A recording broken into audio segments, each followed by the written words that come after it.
안녕하세요. 저는 30대 중반 남자입니다. 요 몇 달 내에 정말 정신이 하나도 없는 하루였어요.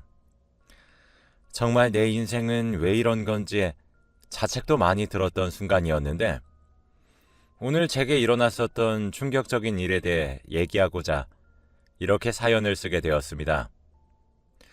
저는 결혼한 지 이제 2년이 되어가요. 아이는 아직 없습니다. 저는 쉬지 않고 열심히 살아왔기 때문에 대학교 졸업 후 운이 좋게도 바로 취직을 할 수 있게 되었어요. 제가 하는 일에 대해 자세히 얘기해 드릴 수는 없는 점이 조금 아쉽네요.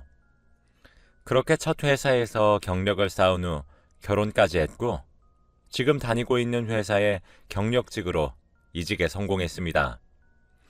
제가 처음 다녔던 회사에 비해 연봉도 훨씬 좋고 대우도 좋아 이직한 것에 대한 선공으로 제가 사랑하는 아내와 자축의 파티도 했어요. 그런데 이직 후에 저는 탈모가 올 정도로 너무 힘겨운 시간들의 연속이었죠. 회사 내에서 저희 부서만 유일하게 여자의 비율이 월등히 높습니다. 다른 부서들은 여자와 남자의 비율이 보통 1대1 정도인데 저희 부서는 8대2 정도예요.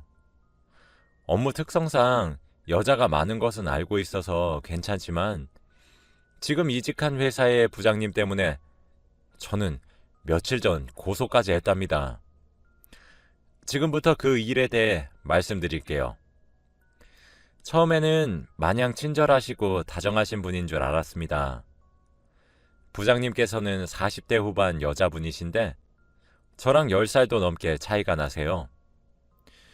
결혼도 아직 하지 않은 걸로 알고 있습니다. 진짜 부장님 때문에 사람이 미치고 팔짝 뛰어버릴 것 같더라고요. 지금은 이직한 지 이제 1년 정도 되었습니다. 제가 처음 인수인계를 받았을 때 제게 인수인계를 해주셨던 분은 남자분이셨는데 회사를 떠나가시며 저보고 부장님을 조심하라고 하더라고요. 인수인계 첫날부터 상사의 험담을 듣는 것 같아 조금 불편한 감정이 들었었는데 그날 저녁 저희 환영회에서 전 그 말 뜻이 무엇인지 아주 뼈저리게 알게 되었습니다.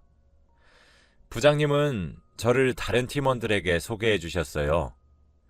새로운 사람이 들어왔으니 잘 지내보자고 하면서요. 호탕하게 웃으시면서 말이죠. 저도 안녕하십니까 하며 인사를 했죠. 부장님은 다들 술잔을 들고 파도 타기를 하자고 하셨어요.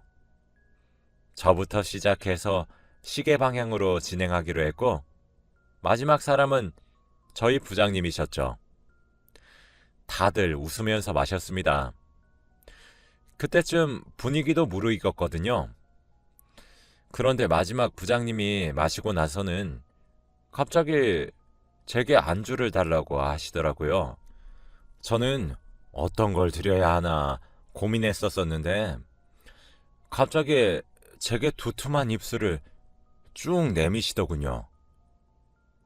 네, 맞아요.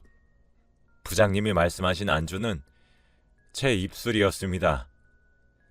주위 다른 여직원들은 눈살에 찌푸리시는 분들도 물론 계셨지만 아무래도 부장님이시다 보니 다들 웃으면서 박수를 치면서 상황을 덮으시더라고요.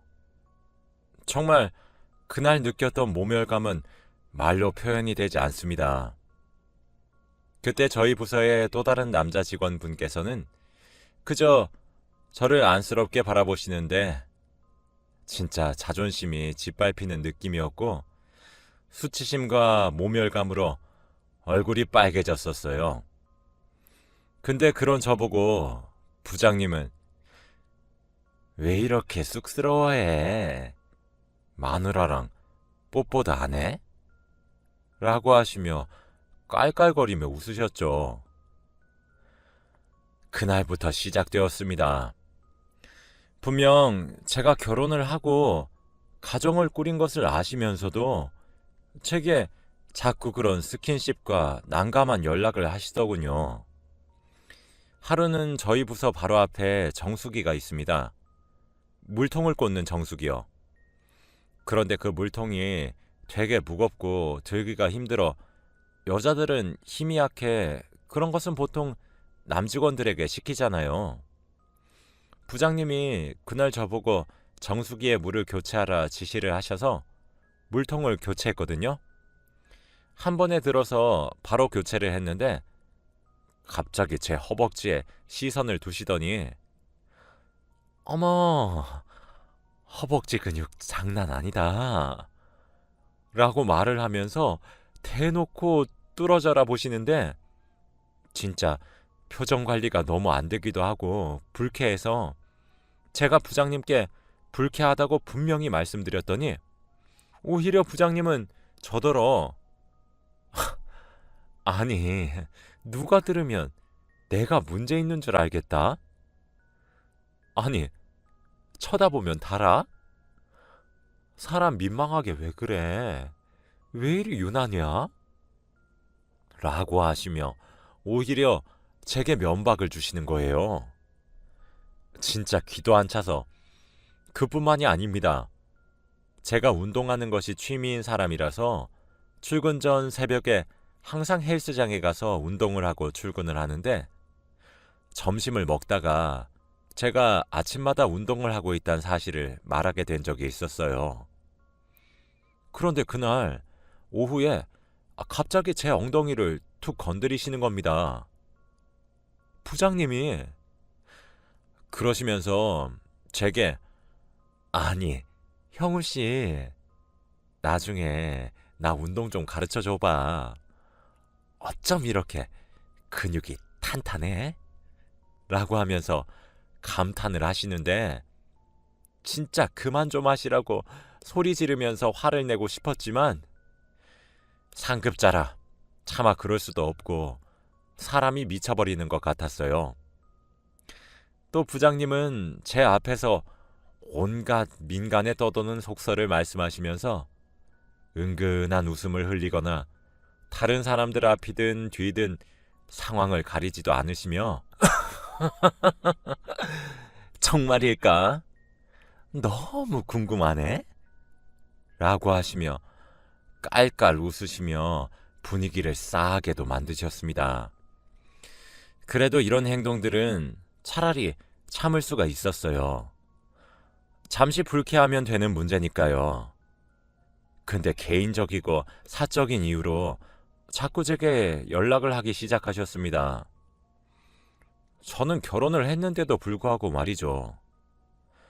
그리고 제가 남자가 돼가지고 아내에게 이런 일에 대해서 말을 할 수 있었겠습니까? 솔직히 한국 사회라는 게 진짜 남자인 제가 그런 말을 하면 오히려 제가 일부러 꼬신 거라든지 이런 말을 들을 수 있을 것 같아서 아내에게 말도 못하고 끙끙 앓기 시작했어요. 아내는 계속 회사가 많이 힘드냐고 걱정스레 물어봤지만 차마 수치스럽고 민망해서 고민을 이야기할 수도 없겠더군요. 스트레스가 극심했던 모양인지 탈모가 와서 머리도 계속 빠졌어요. 아내는 그런 제가 너무 걱정이 되었는지 보약도 지어주고 체력에 좋다는 음식들도 해주었죠. 하루는 저희 부서 직속 남자 선배랑 밖에서 담배를 피게 되었는데 저보고 조심하라고 하더라고요. 왜냐고 물어보니까 제가 들어오기 전에 퇴사한 직원도 부장님의 그런 언행들 때문에 스트레스가 너무 심해서 그만두게 된 거래요. 선배는 아니 형우 씨가 잘생기기도 했고 몸도 좋고 그러니까 이번엔 부장님도 좀 도가 지나치게 하시는 것 같기도 해. 아니 우리 부장 결혼도 못했잖아. 눈만 높고 그래서 지금도 연예인 함소원처럼 18살 어린 연하 만나고 싶다고 난리야. 형우 씨 진짜 몸 조심해. 저 부장 늙은 여우가 껄떡거린 게 어디 형우 씨 하나인 줄 알아? 형우 씨 오기 전에 마음고생이 장난 아니었어. 이게 우리 직업상 남자가 꼭 필요해서 남직원은 뽑아야 되는데 올 때마다 전화리니. 나도 5년 전에 지금 형우 씨 취급 당한 적이 있었어. 근데 진짜 어휴, 내가 알아. 형우 씨 힘든 거 다 알아. 많이 힘들고 지치면 나한테 꼭 말하고. 알았지? 내가 힘 닿는 데까지 꼭 도와줄게. 라며 담배를 피며 말씀하셨죠. 그러다 제 생일이 되었어요. 전 아내와 집에서 조촐하게 둘이서 축하 파티를 하려고 했는데 부장님이 퇴근 직전에 제게 일거리를 몰아서 주시는 겁니다. 딱히 급하지도 않은 내용들이라 내일 하겠다고 했더니 당장 다 끝내고 가라고 또 히스테리를 부리시는데 진짜 막대기 하나 있으면 내려치고 싶었어요. 저는 알겠습니다 라고 대답하고 아내에게 늦을 것 같다고 연락을 한 후 이렇게 된 김에 그냥 빨리 끝내고 집으로 가야겠다 생각하면서 일에 집중을 했어요. 그런데 누군가 저를 끈적거리는 듯한 손길로 만지는데 바로 부장님이셨습니다. 다른 팀원들은 다 퇴근하고 저희 부서엔 부장님과 저 단 둘만 남아 있었는데 정말 그날은 차마 입에 담기조차 더럽네요. 결국 전 살면서 가장 최악의 생일을 보내야 했습니다. 어떻게 회사를 빠져나와서 집으로 돌아가서 아내와 생일을 맞이하려고 했는데 문득 눈물이 줄줄 났어요. 도저히 아내에게 늘상 그랬듯이 아무런 일도 없었던 척을 못하겠더라고요. 그래서 저희 동네에 있는 작은 술집에서 혼자 술을 마셨습니다. 연거푸 술을 마시고 인사불성이 돼서 집으로 돌아갔죠. 그런 저를 보고 제 천사 같은 아내는 화 한 번 내지 않고 많이 힘드냐고 먼저 물어봐 주는 겁니다. 제 생일이라고 한상 가득 차려놓은 걸 같이 먹어주지 못하고 밖에서 술에 취해 돌아온 저 같은 남편한테도 말이에요. 그때 뭐가 팍 하고 터지는 느낌이 들더라고요. 뭔가 이때까지 꾹꾹 눌러왔었던 모든 서름과 억울함 이런 것들이 한 번에 팡 하고 터졌죠. 술에 취해 제대로 발음조차 하지 못하는 제 말을 아내는 묵묵히 들어줬습니다. 저는 결국 제게 일어났었던 일련의 모든 상황들을 아내에게 말을 했고 휴대폰을 보여주며 제게 어떤 사적인 연락이 오는지 내가 하지 말라고 의사표현을 얼마나 했는지 이런 모습을 아내에게 들키고 싶지 않아 말을 하지 못했다는 사실까지 전부 다 말을 했어요. 아내는 제 말을 단 한 번도 끊지 않고 묵묵히 다 들어주고는 제게 왜 미리 말을 하지 않았냐고 많이 힘들지 않았냐고 저를 꼭 안아주는데 서름이 북받쳐 오르더군요. 제 아내는 제가 생각했었던 것보다 더 멋진 여자였어요. 진짜 생각할수록 어이가 없네. 나이 처먹고 뭐 하는 짓이래? 그 여자는? 감히 내 남편한테. 당신 앞으로도 또 이러면 나한테 바로 말해. 왜 혼자 속으로 삼키면서 끙끙 앓고 있어? 자기가 뭘 잘못했는데? 괜찮아. 울지 마. 라며 저를 오히려 달랬어요.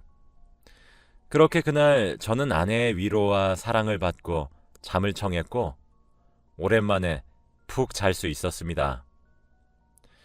다음 날 출근했다 퇴근해보니 집에 저희 아내의 오빠 형님이 와 계신 거예요. 형님은 대형 로펌의 변호사시거든요. 아내는 제게 상의 없이 제 일을 오빠에게 털어놓아서 너무 미안하다고 사과를 했고, 형님은 제게 자기가 도와주겠다고 하시더라고요. 저는 너무 감사했습니다. 아내에게도 사과할 필요가 없다고 했죠. 형님은 아내인 동생의 말을 듣고는 제게 도와주고 싶다고 말을 하기 위해 직접 오신 거였어요. 전 수치스러웠지만 형님께 상세한 상황을 다 설명해 드렸어요. 형님이 정말 혀를 내두르시며 놀라시더군요. 저놈, 이걸 다 어떻게 참았단 말이야. 와, 이거 진짜 병적인 수준이네. 처남, 왜 이제야 말한 거야? 변호사 형님, 이럴 때 써먹어야지. 하여튼 우리 처남 마음이 참 여려서 문제야. 걱정하지 마. 내가 진짜 무조건 못 보게 해줄게. 마음 한켠이 든든해지더라고요. 그렇게 저는 증거들을 모으기 시작했습니다. 제가 이제껏 부장님께 보냈던 항의하는 내용의 메시지들과 부장님이 밤늦게 사적으로 지금 나와서 술을 마시자는 등 외롭다는 등 그 외에도 온갖 추한 내용이 다소 포함된 메시지들을 모았습니다. 실제로 저와 신체 접촉이 있었던 시기에는 CCTV 카메라의 사각지대였었던지라 이 부분은 다른 직원들의 진술로 간접 증거로 활용할 예정이었죠. 다행스럽게도 제게 충고와 위로를 해주셨던 남자 선배님과 그 외에 부장님의 그런 직장 내 괴롭힘에 행동들이 눈살찌 부려진다고 말씀하신 여직원 3분이 제 증인으로 나서주겠다고 말씀하셨습니다. 너무 감사했죠. 저는 그들을 증인으로 삼고 제 진술과 제가 보관한 메시지들을 증거로 고소를 했어요. 정말 어이가 없었던 부분은 부장님의 변명이 참 말 같지도 않았다는 점입니다. 회식 자리에서 제 입술에 마음대로 입 맞춘 건 경력직이지만 새로운 환경에서 일을 하는 사람을 회사 내의 분위기에 더 잘 적응할 수 있도록 도와준 것뿐이라고 말을 하셨고, 정수기에 물을 교체하면서 벌어진 일은 제가 예민해서 혼자서 오해를 한 것 같다며 오히려 저를 이상한 사람 취급하시더라고요. 전 너무 수치스럽고 기분이 나빠서 그날 이후 정수기 근처도 가지 못하고 있는데 말입니다. 제게 다른 감정적인 의도는 전혀 없었고, 부장님은 부하 직원의 모습이 너무 기특해서 칭찬했던 건데 너무 예민하게 받아들이는 것 아니냐며 오히려 적반하장의 태도로 나오시는데 진짜 말문이 턱하고 막혔습니다. 그러면서 자기가 그렇게 나쁜 사람이냐고 그렇게 우기고 싶으면 증거를 가져오라고 화를 내시는데 진짜 억울해서 눈물이 다 났죠. 회사에서도 부장님의 태도가 워낙 뻔뻔하게 나오시니 제가 일부러 일을 크게 만든 것 아니냐는 말도 나오더라고요. 어찌나 억울하던지 그때 절 도와주신 남자 선배와 여직원 3분이서 회사 내에 도는 소문을 막아주셨습니다. 처음엔 주위에서 저희 5명을 안타깝게 쳐다보는 것 같았어요. 아무래도 부장이라는 위치는 쉽게 자를 수 있는 위치가 아니긴 하니까요. 하지만 부장님은 직장 내 성희롱 괴롭힘에 죄가 성립이 되어 저희 회사 내규에 따라 징계 해고 처분이 되셨습니다. 회사 측에서 미리 알지 못해서 미안했고, 아무래도 제 앞에 있던 직원들은 저처럼 고소를 감행하지 않아서 회사 측에선 모를 수밖에 없었던 태도를 취했죠. 저희가 유리하게 재판에서 이기게 된 이유는 제가 인수인계 해주셨던 분께 남자 선배가 연락을 해주셨어요. 형우가 이런 일을 당해 이런 상황에 처했는데 도와달라는 식의 연락을 취하셨죠. 다행히도 그분도 저와 비슷한 일을 겪으셔서 증거를 다량 보유하고 계셨고, 부장님과의 대화 내용 또한 보유하고 계셔서 저와 함께 고소를 진행하였습니다. 저희 형님을 통해서요. 피해자가 단 한 명인 일도 아니었기 때문에 어렵지만 징계를 받으실 수 있었던 거였습니다. 부장님은 점점 증거와 증인들이 나타남으로써 점점 자신의 잘못을 시인하시기 시작했고, 끝내 합의를 제안하셨지만 이미 저희 모두는 부장님의 만행에 질렸던 터라 전 합의 제안을 거절했고, 재판의 승소는 물론 손해배상까지 받을 수 있었어요. 지금 글을 쓰는 오늘이 딱 그 모든 일이 끝난 지 2달이 되는 날입니다. 징계 해고 당한 뒤에 저희 부서의 분위기는 많이 바뀌었어요. 아무래도 중심을 잡는 사람이 중요하다더니 그런 더러운 일을 일삼는 사람이 부장이었을 땐 술자리에서도 입에 담기 힘든 말들이 오고 가고 그러더니 제 일을 계기로 아직까지는 분위기가 건전하게 잘 유지가 되고 있네요. 사실 저는 남자라서 제게 벌어진 일련의 이야기들을 공론화하는 것이 정말 어려웠습니다. 아무래도 자존심 문제도 있고 남자라서 의연하게 넘어갈 수 있다는 사회적 인식 때문이었어요. 회사 측에서도 빠르게 대처해주지 않아 미안하다는 사과도 받았고, 그 이후로도 회사 전체의 공문으로 직장 내 괴롭힘 등에 대한 교육을 또한 열심히 하고 있습니다. 저희 부서에서도 제게 늦게나마 부장님의 언행에 동조했었던 사실이 미안하시다며 사과를 건네시는 분들도 있어요.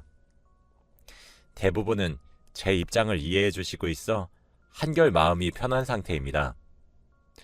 지금까지 다녔던 기간에 비해 2달은 턱없이 부족한데도 불구하고 제가 다녔던 기간 중 가장 행복하고 편안한 회사 생활이었습니다. 여러분들도 만약 회사에서 부당한 대우를 받는다면 용기를 내세요. 사실 저도 사회에 대한 인식과 제가 공론화하는 것이 두려워서 글에 적진 않았지만 많은 기간을 망설였습니다.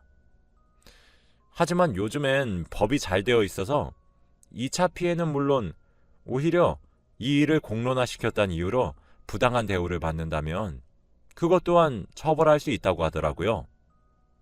물론 전 거기에 해당되지 않지만요. 저도 저희 형님이 아니었더라면 용기를 내지 못했을 것 같아요. 같은 남자라 제가 많이 위축되어 있었는데도 형님은 제 말을 끝까지 들어주고 절 진심으로 많이 위로해 주셔서 제가 이렇게 끝까지 갈 수 있었던 것 같습니다. 그리고 무엇보다 제 아내가 가장 고마워요. 아내에게 고백하기까지 정말 많은 고민을 했고 자존감이 바닥에 붙어 있었는데 아내는 이 모든 것들을 포용해주고 저를 믿어주고 의지해 주었습니다. 제가 왜 아내가 저를 비난하거나 의심할 거란 상상을 했었는지 스스로도 이해가 되질 않네요. 아내는 그 이후로도 제게 여전히 사랑한다고 표현해주고 제가 얼마나 좋은지 자세하게 말을 해주는데 낯간지럽지만 싫진 않은 기분입니다. 제게 은인 같은 아내와 형님, 이 남매 덕분에 제 인생이 한결 더 편해진 것 같아서 요즘에 들어서야 살맛이 좀 나요. 여러분들도 만일 부당한 대우를 당하면 참지 마시길 바랍니다. 저도 참다가 병이 크게 났었거든요. 꼭 모든 부분을 대비하고 법적으로 준비해서 스스로의 권리를 다 찾아오시길 바래요. 물론 그 전에 그런 일들이 없길 바라지만요. 제 이야기를 들어주셔서 정말 감사드리고 오늘도 행복하시기를 바라며 글을 마칩니다.